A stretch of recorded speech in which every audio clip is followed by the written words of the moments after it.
सर्वे मी पण काय रोज रोज एकच प्रश्न करते ना. तर चला आधी तुम्ही आता सर्व साहित्य बघत असाल. आज आम्हाला बांगडा मसाला बनवायचा आहे. म्हणजे जास्त रस्साही नाही आणि जास्त पातळही नाही, असं मीडियममध्ये बनवणार आहे मी. तर त्यासाठी बघा हे छोटे छोटे असे मी बांगडे घेतलेले आहे, एकदम स्वच्छ असे धुवून घेतलेले आहे. आणि त्याच्यासाठी काय काय साहित्य लागणार आहे ना हे सर्व घेतलं आहे. बघा इथं तिखट मिरची घेतलेली आहे, हिरवी मिरची, हे लसूण घेतलेलं आहे मागे पुढे सर्व कापून, फक्त सोलले नाही आहेत. हे 2 टोमॅटो किसून घेतलेले आहे. आणि हे तेल घेतलेलं आहे. ही हळद आहे, हे लाल तिखट आहे, जसं आपल्याला जेवढं लागेल तेवढंच तिखट घ्या. हे कोकम आहे आणि ही कोथिंबीर आणि पुदिनाची 2-4 पानं आहेत त्याच्यामध्ये. तर आता हे कोथिंबीर, मिरची आणि लसूण त्याला बारीक करूया आपण आता मिक्सरमध्ये. तर चला बघूया. हे बघा मी हिरवी मिरची आणि कोथिंबीर आणि लसूणची आणि पुदिन्याची पेस्ट बनवून घेतलेली आहे. तर चला आपण पुढची स्टेप करूया.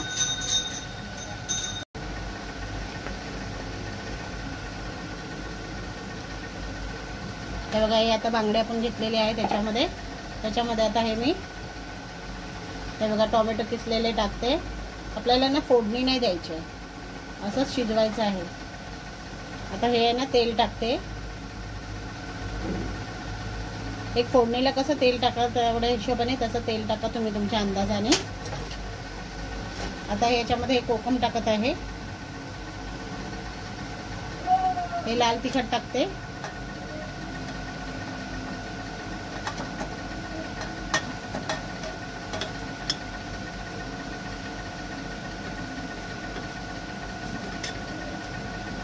ही हळद टाकत आहे.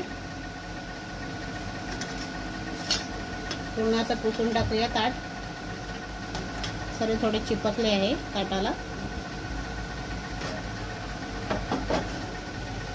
आणि आता ही मिरची कोथिंबीर जी घेतलेत मी बारीक वाटून त्याचा पेस्ट टाकते.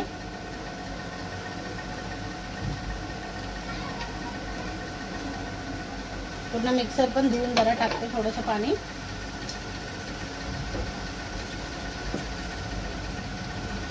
मिक्सरचं भांडं धुवून पाणी टाकते.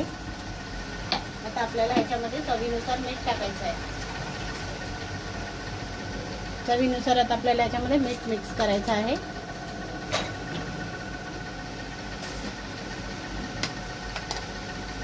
तुम्ही एकदा अशा पद्धतीमध्ये हे करून बघा बांगडा. तर बघा 1 चमच मी मीठ घेतलेला आहे. कमी जास्त लागलं तर मी वरून टाकेन नंतर, पण आता एवढं बस आहे. जास्त झालं तर काही करू शकत नाही, कमी झालं तर टाकू शकतो. आता आपल्याला हे सर्व सामग्रीला असं एकत्र करायचं आहे. हाताने करायचं, चम्मच वगैरे काही लावायचं नाही.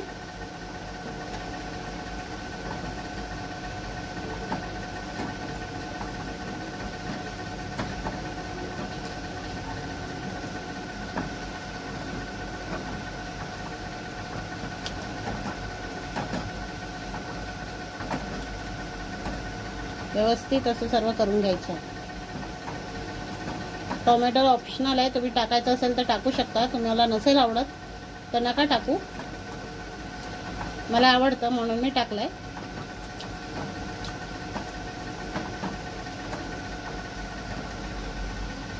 आता याच्यामध्ये तुम्हाला जेवढं आपल्याला रस्सा हवा आहे तेवढं पाणी टाकायचं. अंदाजाने बघा मी हात पण धुवून पाणी टाकलं आहे. आपल्याला असं पाणी टाकायचं ह्याच्यामध्ये आणि चांगली उकळी काढायची आहे. हे बघा मी अंदाजा एवढं पाणी टाकलं आहे, 2 ग्लास. आता गॅस ऑन करूया.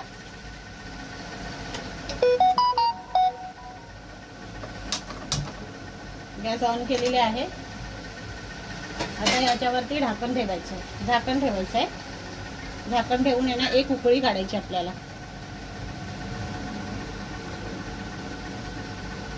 1 उकळी काढला ना की ह्याला आहे ना आपल्याला मंद गॅसवर शिजवून घ्यायचं आहे. झाकण ठेवलंय. फास्ट गॅस करून ठेवा उकळी काढेपर्यंत. चला आता आपण झाकण उघडून बघूया. उकळी आलेली आहे रस्साला. हे बघा किती छान दिसत आहे.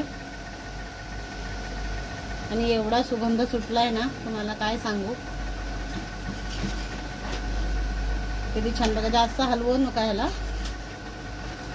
आता आपण ह्याला गॅस आहे ना स्लो करून पूर्ण शिजवून घेऊया ह्याला व्यवस्थित एकदम.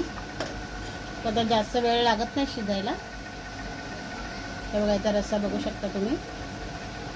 हे बघा, आपण काही वाटण बिटण नाही केलेलं आहे. बघा, सर्व असं कच्चंच टाकलेलं आहे आणि फोडणीही दिली नाही. सर्वात मेन म्हणजे आता गॅस स्लो करूया आणि झाकण लावून याला असं शिजू देऊया 5 ते 10 मिनटं. आता आपण आपला रस्सा बघूया. स्लो गॅसवरती झालेला आहे. हे बघा, किती छान झालेलं आहे बघा रस्सा. बघा, बघा टेक्स्चर बघू शकता. किती छान रस्सा झालेला आहे बघा. तुम्ही आहे ना एकदा करूनच बघा, तरच तुम्हाला कळेल की खरोखर छान बनतं की नाही, बिना फोडणीचं पण कालवण. तर चला आता आपण वाढायला सुरुवात करूया. गॅस बंद करूया. आता बघा, मी वाढते याच्यामध्ये.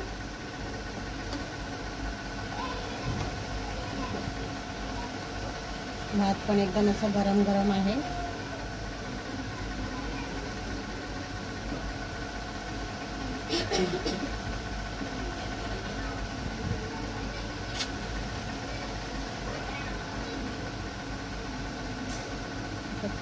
कालवण याच्यामध्ये असं वाढून घेऊया. जास्त हलवले तर बांगडे तुटून जाण्याची भीती आहे. बांगडे इकडे असे साईडला वाढते.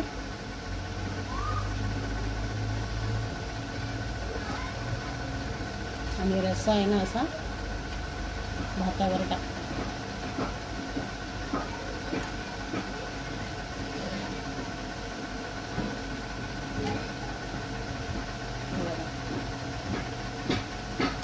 तर चला, आता कोणाची वाट बघताय, या खायला तुम्ही पण.